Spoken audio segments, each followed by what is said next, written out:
Olá, meu nome é Bruno Rodrigues. Eu vou dar continuidade à explicação sobre os transtornos de personalidade narcisista com foco na parentalidade, tá? Em pais com transtorno de personalidade narcisista e como isso pode alterar a psique do filho, né? E como isso afeta o filho de forma profunda.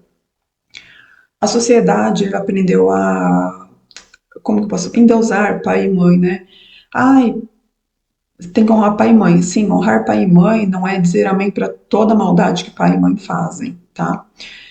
Ah, mas pai é pai, mãe é mãe. Sim, pai é pai, mãe é mãe. Porém, uma pessoa com transtorno sempre será uma pessoa com transtorno. Uma pessoa ruim sempre vai ser uma pessoa ruim. Uma pessoa boa sempre vai ser uma pessoa boa. Tá? Você poder gerar um filho não significa que você é uma boa pessoa. Então, as pessoas, a sociedade aprendeu a endeusar pai e mãe. Você respeitar seu pai e sua mãe é uma coisa, agora você dizer amém a toda maldade é outra coisa, aí você precisa, vem a autopreservação, tá?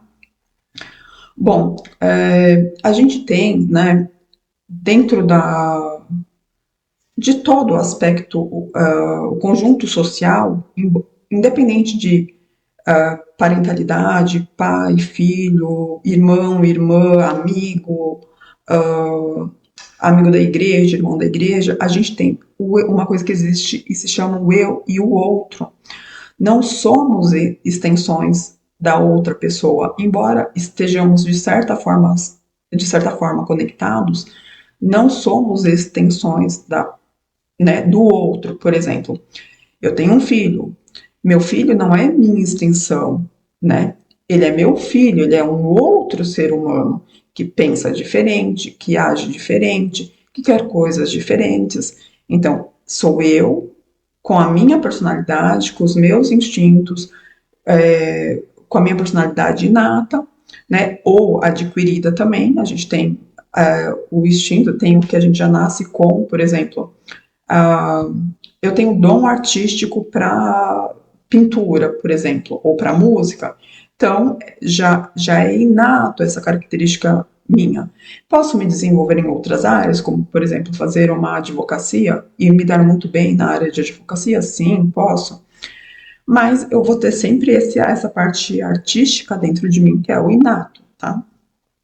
Então, independente de pai, mãe, vão gerar esse filho, os filhos vão ter a própria personalidade, os próprios instintos, a própria percepção de vida, que pode ser adquirida ou inata, tá? Bom, a gente tem que ter essa divisão do que sou eu e que é o outro, porque senão a gente sempre vai achar que o outro tem que fazer e corresponder às nossas expectativas. Não. As expectativas são nossas. Portanto, o outro pode ter a liberdade para ter a expectativa a, e a visão de mundo dele, tá? Independente de ser filhos. Porém, pais e mães com transtorno de personalidade narcisista não têm essa separação, eles não fazem essa separação do eu e do outro, que é o meu filho. Para eles é uma extensão, é meu filho.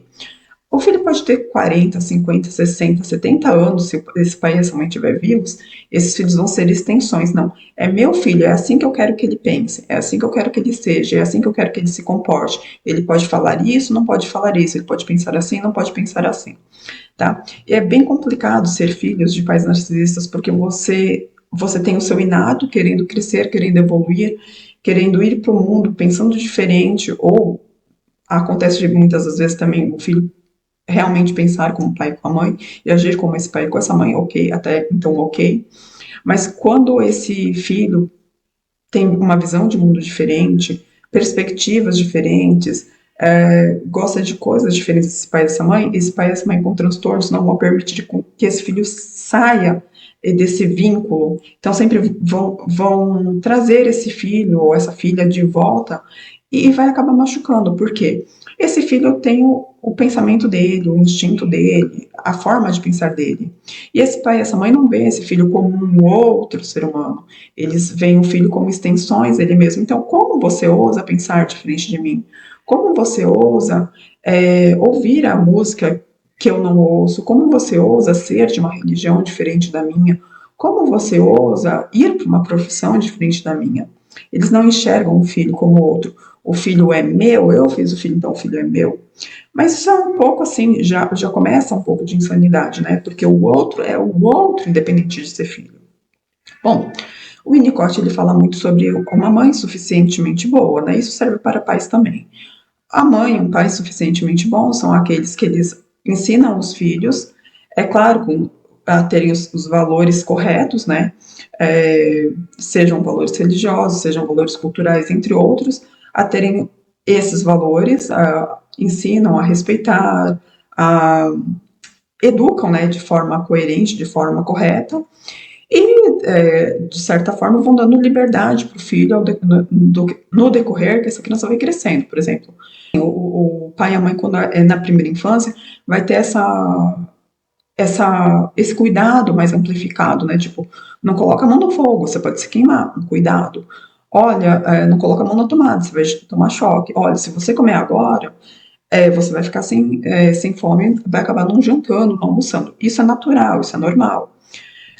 Conforme o filho vai crescendo, olha, filho, toma cuidado com amizades, toma cuidado na rua, olha para atravessar, dá a mão para o pai e para a mãe, é um cuidado, é uma proteção.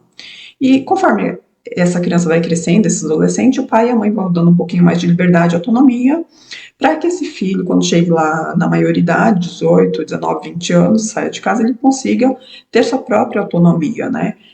Estudar aquilo que ele quer estudar, trabalhar naquilo com que ele quer trabalhar, entre outros. Seguir uma religião que ele quer seguir, que não precisa necessariamente ser a dos pais. Isso é um vínculo saudável. Então, o pai vai deixando de ter certa importância como cuidador, né? Como provedor de afeto, de cuidado, de presença e deixando, como que eu posso falar assim, deixando de ser tão útil nessa parte, né?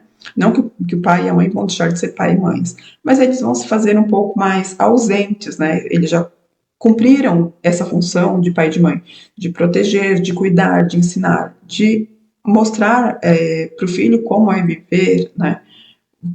Ir para o mundo, né? De ir para o mundo. Então, o Winnicott ele fala muito sobre a mãe suficientemente boa, que é válido para o pai também. Então, é aquela mãe que ela vai se fazendo desnecessária conforme esse filho vai crescendo. Pais com transtornos não têm essa visão. Eles vão ter essa visão que o filho é a extensão minha. Então, ele pode ter a idade que for, ele tem que me respeitar. Se eu falei para ele que ele tem que ir para a esquerda, ele tem que ir para a esquerda. E lógico que dependendo do tipo do transtorno de personalidade narcisista, que tem vários, tá? Tem o grandioso, tem o vulnerável, tem o religioso, tem o comunal, enfim, tem vários subtipos, né, dentro do transtorno. A base é sempre a mesma, tá? Eles vão ver o filho sempre como extensão de si mesmos. Então, não existe o outro para pessoas com transtorno de personalidade narcisista. Assim funciona também em relacionamentos, tá? Como o foco aqui são pais, eu não vou falar muito sobre relacionamentos, mas pode ser que, hora ou outra, eu cite alguns aspectos, algumas características também, tá? Então, a pessoa que é casada, por exemplo, com um narcisista, ela nunca vai ter autonomia, assim como filhos também nunca vão ter autonomia. Bom, a gente tem que entender que para uma relação saudável acontecer, seja entre pais e filhos, entre amigos, entre parentes, entre colegas de trabalho, chefe, empregado, entre outros, a gente precisa entender essa relação, essa correlação do eu e do outro, porque o outro não é você. Você tem uma perspectiva de vida, você foi criado de determinada maneira, você veio de uma determinada família, de um determinado país, de uma determinada sociedade, são suas vivências. O outro tem as vivências dele, né? Então, se não houver essa separação, esse entendimento, você sempre vai entrar em brigas, em conflitos, entre outros, porque você vai achar que o outro tem que pensar da sua maneira. Não, o outro não tem que pensar da sua maneira, o outro não tem que agir da sua maneira. Você, se você quiser agir de determinada maneira, você age. Se você quiser agir de outra determinada maneira, você também tem a liberdade de agir, contanto que não prejudique o outro, né? É sempre um espelhamento, olhar para mim, me compreender e me mudar.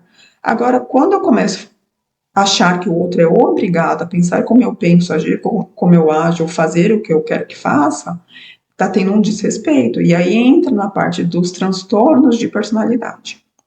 Como eu expliquei lá na primeira parte, transtornos de personalidade é uma coisa, transtorno da neurose são outras coisas.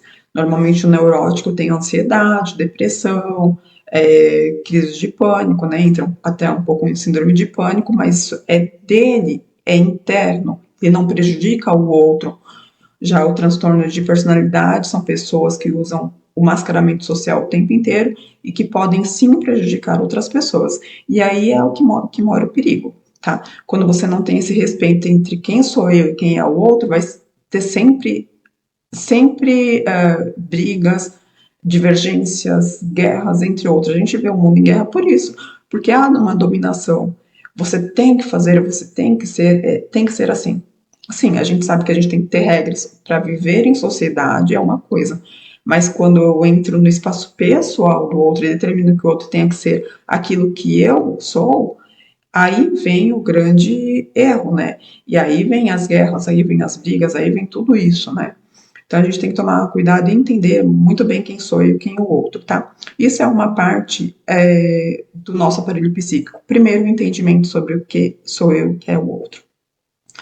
Vou dar continuidade, vocês falam o que vocês estão achando, é, deixem nos comentários e acompanhem os vídeos, porque eu vou contar muitos relatos meus sobre transtorno de personalidade narcisista parental, como eu disse, só fui descobrir muito tarde, depois de passar por diversas situações, e aí eu falei, não, agora chega, agora basta. Mas aí, ó, me acompanhe, e se vocês passarem por algo parecido também, deixem aqui nos relatos, tá bom? Muito obrigada e até daqui a pouco.